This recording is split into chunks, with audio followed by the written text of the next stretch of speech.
नमस्कार, आदाब। Red bike दुनिया में आपका स्वागत है। मैं हूं सौरभ कुमार शाही।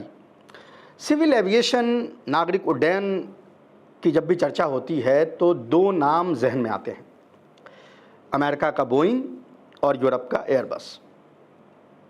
इससे दीगर एक आध कंपनीज हैं, एम्ब्रायर है कनाडा की, स्वीडन का साब है, रशिया का टुपोलोव इल्यूशन है, लेकिन ये कोई बहुत ज़्यादा सीरियस प्लेयर्स नहीं हैं।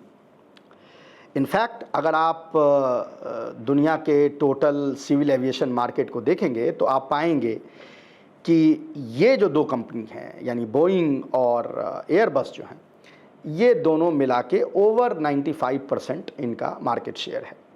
इकोनॉमिक्स में इस चीज़ को डुओपली कहा जाता है। मोनोपली जैसे होती है, यानी एक का कब्ज़ा हो तो मोनोपली, अगर दो का कब्ज़ा हो तो उसको डुओपली कहते हैं। और ये डुओपली सालों से चलती आ रही है, इसको किसी ने तोड़ा नहीं है। क्यों नहीं तोड़ा है?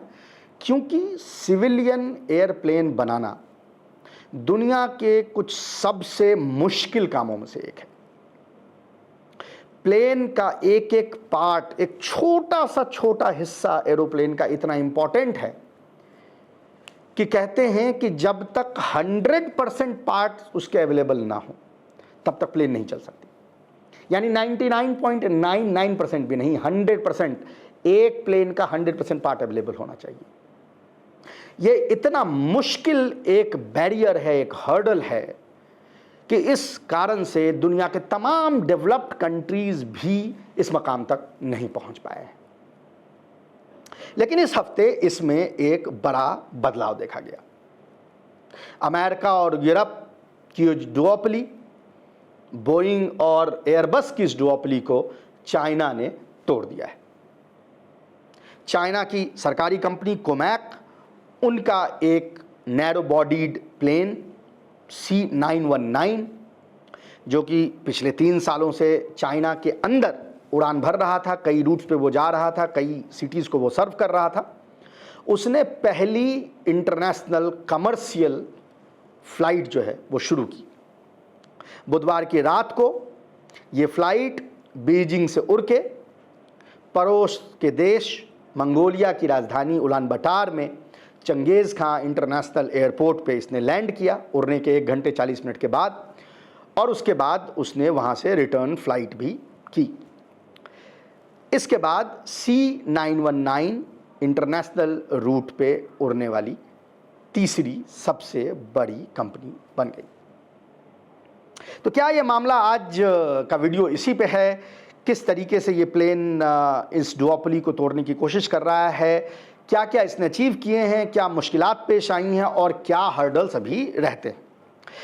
अव्वल तो ये कि जैसा मैंने कहा, ये प्लेन 2023 से कमर्शियल उड़ान भर रहा है, लेकिन चीन के अंदर भर रहा है। अभी तक जो चाइना के 3 सबसे बड़े एयरलाइंस हैं, यानी air China, China eastern airlines और चाइना सदर्न एयरलाइंस, इन 3 इसके मेन ऑपरेटर्स हैं। टोटल 58 रूट्स 26 शहरों को ये सर्व करते हैं, यानी चाइना के भीतर 26 शहरों को ये प्लेन सर्व करता है। इन्हीं 3 एयरलाइंस के साथ टोटल 58 रूट्स हैं। अभी तक इसने हज़ारों फ्लाइट्स की हैं और चाइना में जाहिर है कि इसको अपने सर्टिफिकेशन मिल गई, इसलिए ये फ़्लाइट कर रहा है। ये फ़्लाइट इसलिए इम्पॉर्टेंट है कि पहली बार इसने एक इंटरनेशनल कमर्शियल रूट पे इसने अपनी शेड्यूल्ड फ़्लाइट जो है वो रखी है। ऐसा नहीं है कि इसने बाहर फ्लाई नहीं किया है, तमाम जो दुनिया के एयर शोज़ होते हैं वहाँ इसने अपने यानी इस प्लेन का मुजाहिरा किया है। दुबई एयर शो में इसने लास्ट ईयर डेब्यू किया। इसके अलावा सिंगापुर एयर शो में इसने डेब्यू किया। इसके अलावा जो चाइना के पड़ोसी मुल्क हैं उनमें से कई मुल्क, specially Vietnam, Laos, Cambodia, Malaysia, Indonesia और ब्रुनेई, इसमें भी ये लगातार अपने शोकेसिंग करता रहा है वहाँ के एयर शोज़ में। लेकिन जैसा मैंने कहा, यह पहली बार अभी हुआ है कि किसी इंटरनेशनल रूट पे इसने एक कमर्शियल प्लेन चलाई है, कमर्शियल फ़्लाइट शुरू की है और सक्सेसफुली उसको कंटिन्यू कर रहा है। इस रूट के बारे में आपको बता दूं कि ये डेली रूट है। ये डेली बीजिंग से उलानबाटर जो है ये प्लेन उड़ेगी और ये 3 बजे बीजिंग टाइम टेक ऑफ करके 4:40 पे ये टच डाउन करेगी और ये रोज़ जाएगी। यहाँ पे एक चीज़ समझना बड़ा इंपॉर्टेंट है, उलान बटार को इन्होंने चूज़ किया है, वो अपने आप में एक इम्पॉर्टेंट डिसीजन था, क्योंकि उलान बटार दुनिया के सबसे कोल्डेस्ट जो कुछ कैपिटल सिटीज़ हैं उसमें से है। आईसी कंडीशंस होती हैं वहाँ पे। इस प्लेन की आईसी कंडीशन में टेस्टिंग 2 साल पहले हो चुकी थी। याद रखें कि मंगोलिया से जुड़ा हुआ चाइना का एक अपना प्रोविंस है जिसको इनर मंगोलिया कहते हैं, उसके भी उसकी जो क्लाइमेट है वो बिल्कुल सिमिलर है, तो वहाँ भी आईसी कंडीशंस होती हैं। वहाँ पे इस प्लेन को कई महीनों तक टेस्टिंग उसकी की गई है कि इसके विंग फ्लैप्स पे और बाकी फ्यूजलाज पे अगर वो आइस जमता है तो क्या ये फंक्शन कर पाएगा, नहीं कर पाएगा सक्सेसफुली। और उसके करने के बाद ये फ़्लाइट जो है, ये नया रूट जो है वो डिसाइड किया गया है, बीजिंग उलान बटार रूट जो है वो फाइनलाइज की गई है। इस प्लेन के बारे में थोड़ा सा जान लेते हैं। C919, अव्वल तो इसका नाम जो है वो भी इंटरेस्टिंग है। सी जो है वो जाहिर है कि चाइना के लिए है, क्योंकि जो कंपनी है उसका नाम है कोमैक एयरक्राफ्ट कॉरपोरेशन है, लेकिन सी का मतलब ऑफ कोर्स चाइना भी है। एक और भी चीज़ इसमें इंटरेस्टिंग है कि ये ए, बी और सी का जो सिलसिला है, यानी ए से एयरबस, बी से बोइंग, उसमें भी उस सिलसिले में अगला कोमैक यानी सी जो है उस सिलसिले का भी हिस्सा है, ABC का हिस्सा है। 919 बड़ा इंटरेस्टिंग है। 9 जो पहला है, चीनी ट्रेडिशन में 9 जो है वो लकी नंबर माना जाता है हर चीज़ के, तो पहला 9 जो है इसलिए है। और जो सेकंड 19 है वो बेसिकली रिप्रेजेंट करता है कि पैसेंजर लोड कितना, यानी 190 पैसेंजर्स इस पे चढ़ सकते हैं। याद रखें ये narrow bodied single aisle plane है, इसमें पैसेंजर 190 पैसेंजर जो हैं वो बिठाए जा सकते हैं, तो इस तरह से नाम 919 पड़ा है। जाहिर है कि सिंगल आयल और नैरो बॉडीड है, तो इसके जो 2 इमीडिएट कॉम्पिटिटर हैं वो बोइंग 737 मैक्स है और एयरबस की 320 नियो है। दोनों प्लेन्स इंडिया में आपने देखे ही होंगे, यहाँ पे फ्रिक्वेंटली वो यूज होते हैं, तो इनके साथ इनका प्राइमरी कंपटीशन है। ये प्लेन चाइनीज़ है, लेकिन इसके अभी भी बहुत सारे कंपोनेंट्स दूसरे देशों से आते हैं। इस कारण से अभी इसके डेवलपमेंट में तमाम मुश्किलात भी पेश आई हैं कि वो जितने नंबर्स इनको बनाने थे उतने नंबर्स ये नहीं बना पाए हैं। पिछले साल इनका टारगेट ये था कि ये तकरीबन 75 प्लेन जो है वो डिलीवर कर पाएंगे, लेकिन हालांकि इन्होंने सिर्फ 10 या 12 प्लेन डिलीवर किया। इस साल का जो इनका टारगेट है वो भी सिर्फ 25 प्लेन का है। इसको अगर हम पर्सपेक्टिव में रखें तो एयरबस ने सिर्फ चाइना को पिछले साल 100 नैरो बॉडीड प्लेन जो है वो डिलीवर किए हैं, तो अभी उस मामले में ये कॉम्पिटिटर एयरबस और बोइंग का नहीं है। अभी इसको बहुत साल लगेंगे उस नंबर्स तक पहुंचने के लिए, लेकिन सक्सेसफुली वो प्रोड्यूस कर रहा है और धीरे धीरे इन चीज़ों को, यानी ये जो हर्डल्स हैं उनको हटा भी रहा है। फिलवक्त ये जो इंजन यूज कर रहा है वो भी चाइनीज़ इंजन नहीं है, वो अमेरिका की जनरल इलेक्ट्रिकल्स और जो फ्रांस की सफरान एयरक्राफ्ट इंजन कंपनी है, इन दोनों के जॉइंट प्रोडक्शन से बना हुआ इंजन ये यूज कर रहा है। लेकिन ऐसा कयास लगाया जा रहा है कि अगले साल 2027 के एंड तक या 2028 के शुरुआत में जो चाइना ने एक अपना इंजन डेवलप किया है CJ1000A, जिसकी टेस्टिंग ऑलरेडी एक military strategic lift plane Y-20 पे ऑलरेडी इस इंजन का टेस्टिंग जो अभी चल रही है, ये उम्मीद लगाई जा रही है कि अगले साल के एंड से या 28 के शुरुआत से ये इंजन इस अमेरिकन फ्रांस इंजन को रिप्लेस कर देगी, जो अपने आप में बहुत बड़ी अचीवमेंट होगी। क्योंकि अगर दुनिया में कोई एक चीज़ है जिसको बनाना मुश्किल है एरोप्लेन से ज़्यादा, तो वो है एरोप्लेन का इंजन। एरोप्लेन का इंजन ऐसी टेक्नोलॉजी है जो बिल्कुल ही मुश्किल होती है, वो और भी मुश्किल है। अगर चाइना वो क्रैक कर लेता है, जो ऐसा लग रहा है कि उसने क्रैक कर लिया है, और वो इंजन अगर इस प्लेन के साथ 2028 तक इंटीग्रेट हो जाती है, तो रियल मामले में ये बहुत बड़ा चैलेंज एयरबस और बोइंग को हो जाएगा। क्योंकि अगर एक बार आप इंजन इंटीग्रेट अपना कर लेते हैं तो फिर डोनाल्ड ट्रंप हो या कोई हो, अगर वो चाहेगा भी कि हम इंजन को ब्लॉक कर दें, सप्लाई ब्लॉक कर दें, फिर भी आपके अपने इंजन हैं जो उसको रिप्लेस कर सकते हैं। तो ये कुछ हर्डल्स हैं जो यहाँ पे देखने को मिल रही हैं, लेकिन इन हर्डल्स को धीरे धीरे ये यहाँ से हटा रहा है। सेम कंपनी एक और इससे छोटा प्लेन बना रही है जिसका नाम है C909। इसकी भी उम्मीद लगाई जा रही है कि एक आध साल में वो भी कमर्शियल यूज में आ जाएगा। अच्छा, इंटरनेशनली अभी इसको एक्सेप्टेंस नहीं है। याद रखें कि ये जो फ्लाइट है जो अभी बीजिंग से उलान बटार जा रही है, इंटरनेशनल रूट पे जा रही है। ये इंटरनेशनल किसी कंपनी ने नहीं है, एयर चाइना की ही फ्लाइट है। तो इंटरनेशनली मसला ये है कि इसको जब तक यूरोप और अमेरिका के जो सेफ्टी, जो सिविल एविएशन सेफ्टी एजेंसीज़ हैं, जो यूरोप के केस में EASA है, European union aviation safety agency, और अमेरिका के केस में FAA है यानी US फेडरल एविएशन एडमिनिस्ट्रेशन, ये दोनों जब तक इनको फिटनेस सर्टिफिकेशन नहीं दे देते हैं तब तक इंटरनेशनल कंपनी इस प्लेन को नहीं खरीदेगी और ना ही इंटरनेशनल लीजिंग फर्म भी इसको खरीदेगी। हालांकि ये टेस्टिंग चल रही है। उम्मीद जताई जा रही है कि निकट भविष्य में 28-29 तक में EASA जो यूरोप वाला European union aviation safety agency है वो इसको सर्टिफिकेशन दे देगी।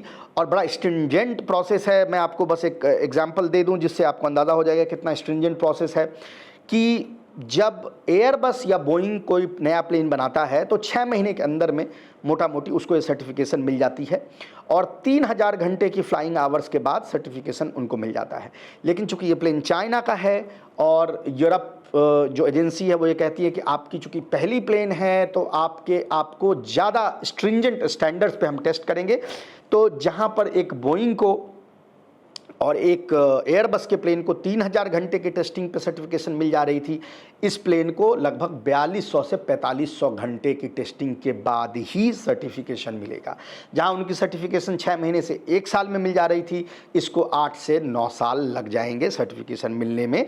लेकिन ऐसी उम्मीद जताई जा रही है। अभी मैं जब चीन में था तो वहाँ पर इस बात की कवरेज हुई थी कि बड़ा एक्टिवली जो यूरोपियन ये जो एजेंसी है EASA वो इसकी टेस्टिंग कर रही है और ऐसी उम्मीद जताई जा रही है कि बहुत जल्दी ही इस पे कुछ और जो है आपको चहलकदमी नज़र आएगी। लेकिन ये टेस्टिंग अपने आप वहाँ पे चल रहा है। अच्छा, चाइना अपने आप में इतना ह्यूज है, उसके क्लाइमेटिक कंडीशंस इतने अलग अलग हैं कि इस प्लेन के कई अलग अलग वेरिएंट भी बनाए जा रहे हैं। जैसे आप सबको पता है कि तिब्बत एरोप्लेन के लिए बड़ा मुश्किल एक जगह है। उसकी ऑल्टीट्यूड, एवरेज ऑल्टीट्यूड इतनी हाई है और चूंकि एयर ऊपर थिन होता है तो प्लेन्स बड़ी मुश्किल से जाते हैं। अगर आपने कभी ईस्ट की तरफ फ्लाई किया होगा दिल्ली से तो आपने नोटिस किया होगा कि प्लेन्स तिब्बत की तरफ नहीं जाती हैं, वो जनरली कोशिश करती हैं उसको अवॉइड करने का। यानी अभी जब मैं दिल्ली से बीजिंग फ्लाई कर रहा था तो प्लेन यानी नीचे की तरफ यूपी बिहार से होते हुए, बांग्लादेश से होते हुए, म्यांमार से होते हुए फिर ऊपर की तरफ गई, वो तिब्बत को क्रॉस नहीं करती है क्योंकि ये मुश्किल एक टेरेन है और हर प्लेन उस लिहाज से बना हुआ नहीं है। इस प्लेन का एक हाई ऑल्टीट्यूड वर्जन भी, वेरिएंट भी बनाया जा रहा है। उसमें क्या होता है, उसके फ्यूजलाज जो होते हैं, बॉडी है उसको छोटा कर दिया जाता है और तो वो वर्जन भी बनाया जा रहा है। और तिब्बत का जो एक एयरलाइन है, तिब्बत एयरलाइंस, उसने 40 प्लेन्स का एक कॉन्ट्रैक्ट इसके साथ साइन किया है और वो 40 प्लेन ये छोटे वाले होंगे, जो छोटे हाइट के जो प्लेन हैं, लेंथ के जो प्लेन हैं वो इसके साथ यूज होंगे। जहाँ तक बोइंग मैक्स का सवाल है या A320 नियो का सवाल है तो उसकी तुलना में ये प्लेन थोड़ा सा ज़्यादा तेल भी खाता है और इसकी जो कैपेसिटी है वो भी स्लाइटली कम है। लेकिन इनको ये लगता है कि इंटरनेशनल मार्केट में इनके लिए ये मेक और ब्रेक जैसी स्थिति नहीं आएगी। उसका 2 रीज़न है। अव्वल तो ये है कि चाइना मार्केट अव्वल तो अपने ही, चाइना इतना बड़ा है, इतने प्लेन्स यूज करता है कि डोमेस्टिक मार्केट को ही जो सप्लाई करना है उसमें ही अभी बैकलॉग है। क्योंकि जैसा मैंने कहा कि साल के 75-100 प्लेन बनाने का इनका प्लान था, अभी ये 25 तक ही बना पा रहे हैं, तो एक बैकलॉग वहीं पे नज़र आ रहा है। दूसरा ये कि ये कस्टमर बेस चाहेंगे उन कंट्रीज़ का जिन पे यूरोप और अमेरिका ने जिनके सिविल एविएशन पे प्रतिबंध लगा रखे हैं। अब वो कौन कंट्रीज़ हैं? उसमें सबसे बड़ा कंट्री रशिया है और दूसरा ईरान है। इसके अलावा लिबिया है और भी इस तरह के और देश हैं। वहाँ पे अगर आपका प्लेन 7-8% ज़्यादा तेल भी खाता है तो ये सारे के सारे कंट्री तेल वाले हैं, इनको इस बात से कोई दिक्कत ही नहीं है।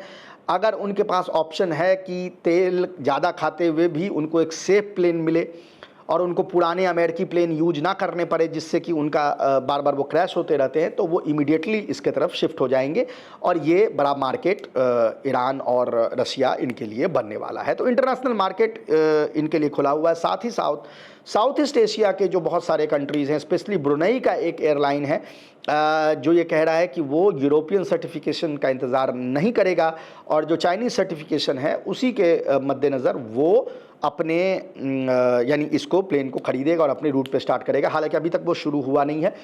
वो जब होगा तो अगेन वो नया माइलस्टोन होगा, क्योंकि जैसा मैंने कहा अभी तक इंटरनेशनल रूट पे भी, उलान बटार वाले रूट पे भी एक चाइनीज़ कंपनी इसको ले जा रही है। इंटरनेशनल कंपनी ने भी इसको नहीं ख़रीदा है। एक दो एयरलाइंस लायन एयर और इन्होंने पहले बुकिंग की थी लेकिन उन्होंने कैंसिल कर दी।